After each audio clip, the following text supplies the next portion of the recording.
brothers and sisters, let's fight for our rights. Really? It's weird how it's become more and more popular in the Christian world, especially in North America, talk about how we like to fight for our rights. We saw just a few years ago when everything went wrong and people were fighting for themselves and for the rights to dot dot dot. Yet I don't necessarily see that in the New Testament.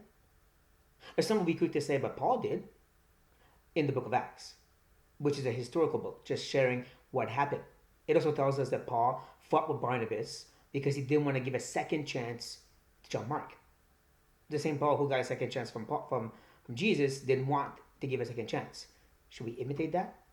The same Paul, by the way, who in Galatians said he had to rebuke Peter, who was not eating with the Gentiles. Could you imagine the situation where it says that some others, like Barnabas, kind of followed the way of Peter? He's an apostle. If he does it, I should too. Same thing here.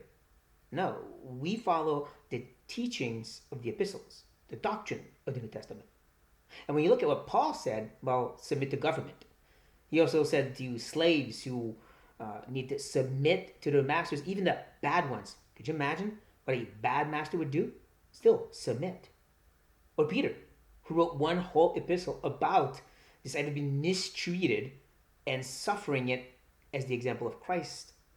Again, our own Lord and Savior turned the other cheek, gave up his life, and never fought back. Isn't that interesting? Shouldn't that make us think? That doesn't mean to just let us be destroyed, but still, we are quick to talk about the rights to fight and all the liberties we should have instead of saying, let's be like Christ. Let's remember that this is not our world. We are here to suffer for his name's sake and then go in his world for all eternity. Feel free to disagree.